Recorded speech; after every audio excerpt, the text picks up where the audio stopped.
welcome back.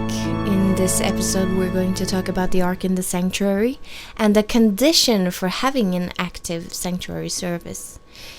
The Ark were, after it had been made, to be placed into a sanctuary along with 5 other large holy objects. The sanctuary consisted of a tent with a courtyard. Both the tent and the courtyard was closed in by a fence, and there was only one entrance into the sanctuary. The first item we encounter was an altar, the second a cleansing basin. Then we enter what was called a holy place, where the table of shewbread were, which always had 12 pieces of bread lying on top. The fourth item was a candlestick with 7 arms, and the last item in this department was the altar of incense.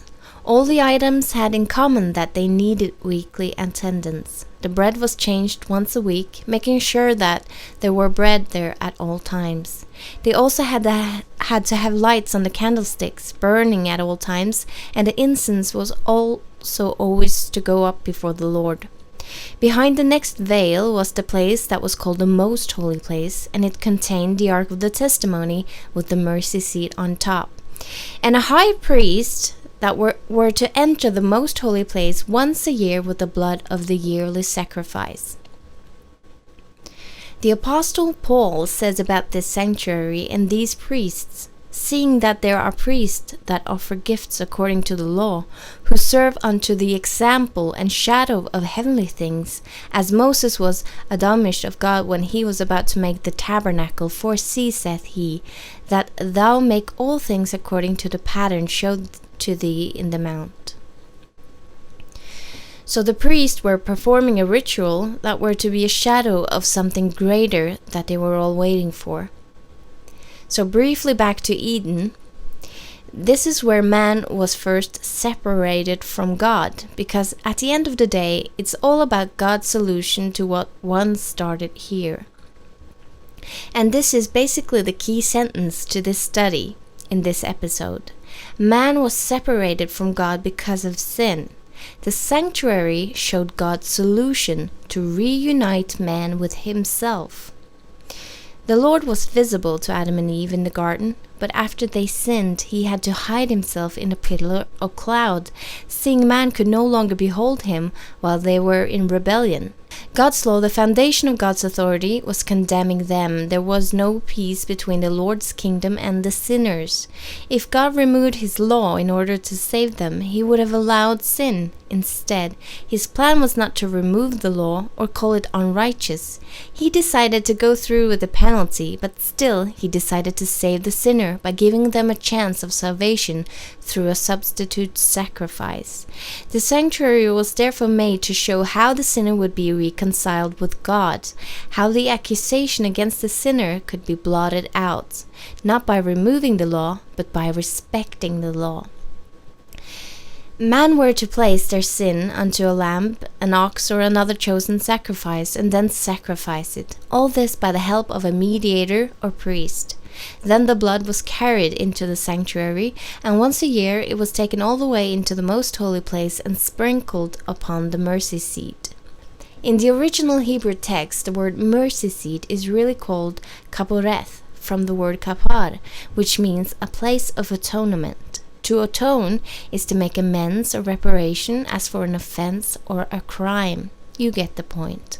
So the seat of the ark were to be a place to make amends. But for what? What is the crime? The blood were to be sprinkled above the law, because it was this law that had been broken.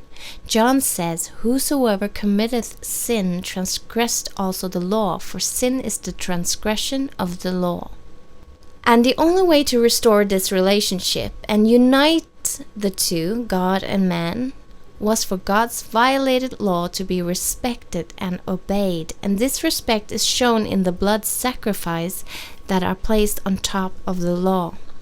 It's a statement from God that there is no reunion without the demands of his law being heard and followed. But he also accepts a substitute that can take the punishment in our place. In Psalms it is written, mercy and truth are met together, righteousness and peace have kissed each other. And this is the perfect description of the combination of the two parts of the ark. And the beauty and perfection in this plan is that God doesn't change the foundation of his kingship, nor alters what he himself claims is righteousness or justice. Instead of removing, he adds mercy. He doesn't change things. Mercy is placed on top, above the law. It does not replace it. If we are to prevent chaos in our society, we cannot remove the laws, but we can create a way out, a chance of a new start, by mercy. But God did not take away the consequences, the death penalty for the crime. The mercy was in giving us a substitute to die and pay the penalty on our behalf, and this is all illustrated in the sanctuary service. By only having one entrance and 5 objects to pass before coming before the throne, it illustrates the different steps that had to be taken for the sinner to be purified or sanctified, and for the demands of the law to be fulfilled. The items was in fact tools for the priest to reunite man with God.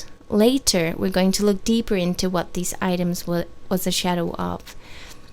Since the sanctuary on earth was a copy of the true sanctuary in heaven, it shows us that whatever happened there, it was telling us about something going on in heaven, or that we're going to start in heaven. Also, do not misunderstand the whereabouts of God's real throne. The original throne is not in the sanctuary in heaven as one of the items. Yes, that is my claim. The reason is that the sanctuary system, whether it be the one on earth or the one in heaven, is an illustration or a work field to reunite or to bring reconciliation with God. So when God takes his throne into this sanctuary, it is because of the work of reconciliation is being done there. This means that when God is in the sanctuary, it's a temporary location. He wasn't there before man's fall, and he won't be there anymore when the work there is done and sin has ceased to exist. The sanctuary is only in function when the law has been violated. In the book of Daniel, we see that God's throne is movable. This is an important point to understand. I beheld till the thrones were cast down, and the Ancient of Days did sit, whose garment was white as snow, and the hair of his head like the pure wool. His throne was like the fiery flame, and his wheels as burning fire. A fiery stream issued and came forth from before him. 1,000,000 ministered unto him, and 10,000 times 10,000 stood before him. The judgment was set, and the books were opened. So here we read that a scene of judgment is about to take place, and when that happens, God's movable throne with wheels are moved to the place where the judgment is to take place. So the ark in the sanctuary is a throne or a footstool especially used at a time of reconciliation and judgment. And I'm devoting an entire episode to this subject later. We, as sinners, cannot come before the throne of God. We need a mediator to mediate on our behalf. But the sanctuary in Israel is lost and no longer performed. It cannot therefore help Jews or us. So are man lost? Don't we have any longer a substitute to take our place and to defend us like the priest defended Israel by the blood sacrifice? Is there no one to mediate for us today? Are we doomed after the sanctuary on earth was destroyed? In the sacrificial system, God tells us that in order to be reconciled with him, we need to, 1, someone who can enter into a covenant with us. 2, have a mediator or a priest to enter before God's throne of judgment on our behalf. And 3, have the blood of a substitute. Because the law cannot be removed, someone must take the punishment. The sanctuary is representing a way out. It's representing a way to be reconciled. There is no reconciliation without it. But it was not just anyone who could enter the sanctuary in heaven and make a plea on our behalf. The priest has to be holy. He has to be at peace with God in order to represent the people. And if he is to walk into the heavenly sanctuary, he needs to travel to heaven. But something had to happen before the priest could go into the sanctuary service. You see, before a sanctuary service could start, God had to make a covenant with the people involved. before the earthly sanctuary could start or begin, God had to make a covenant with the people whose sins were going to be represented in the sanctuary. That is just what happened before the earthly sanctuary started. Moses became a mediator as a shadow of heavenly things, and a covenant was made between God and the people. This covenant was confirmed by Moses, and we're going to look a little bit on how this covenant was confirmed. He mediated between God and the people, telling God they had agreed on keeping his commandments. And all of the people answered together and said, "All that the Lord has spoken we will do." And Moses returned the words of the people unto the Lord. So here's an agreement. Then the law was given to the people. The mediator Moses wrote down the law in a book. He built an altar by the foot of the mountain. He built 12 pillars according to the 12 tribes of Israel. He asked them again to enter into the covenant of a free will. He took blood and water and sprinkled it upon the words of the covenant. He sprinkled blood on the people. He said, "Behold the blood of the covenant." He also especially elected 70 of the elders to see the Lord as a witness for the rest of the people. So when this work had been done, the priest could start the sanctuary service. The base of reconciliation was made, the hope that the sinner would turn from his ways, and because of that, he would be given a second chance through the work of the mediator. Moses not only let them know that it was all made after the image of heavenly things, but also that he himself was an illustration of someone who was to come and save humanity. "The Lord thy God will raise up unto thee a prophet from the midst of thee, of thy brethren, like unto me, unto him ye shall hearken." About 30 AD, a man started a ministry and indicated that he was the Messiah, the promised one. His real name was Yeshua, but in Latin his name is later known as Jesus, or in English, Jesus. The word Christ is Greek and means the anointed, which again in Hebrew is Messiah. But there was a large number of the scribes and the Pharisees that didn't acknowledge this man as the Messiah. He didn't seem to do what they had expected that the Messiah would do. He was to reign as a king and bring all nations into obedience to him, as it was written, "Behold my servant, whom I uphold, mine elect, in whom my soul delighteth.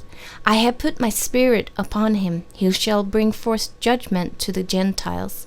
He shall not fail nor be discouraged, till he have set judgment in the earth, and the isles shall wait for his law." Not even Yeshua's own disciples understood what he was doing. He was peacefully healing the sick, rebuking his own leaders, and didn't seem to take any action to take the throne of Israel from the corrupt king they had there. He taught the people on how to keep God's law correctly. He said he was the living Torah, the law in practice. He was tutoring the people and calling them to reconcile with God, and that this reconciliation could only take place through trust in him. He was clearly representing himself as the mediator between God and man, saying, "I am the way, the truth, and the life. No man cometh unto the Father but by me." But was Yeshua really someone who could compare with Moses and what Moses did? Did Yeshua fulfill the Torah when becoming a mediator? So let's look at Moses' list again and compare. He mediated between God and the people, telling God they had agreed on keeping his law. And Yeshua said, "If you love me, keep my commandments, and I will pray the Father, and he shall give you another comforter, that he may abide with you forever." The law was given to the people, and Christ was always trying to make them follow God's commandments and stop sinning. During his entire ministry, he was preaching God's law, and perhaps the most famous speech is in Matthew 5.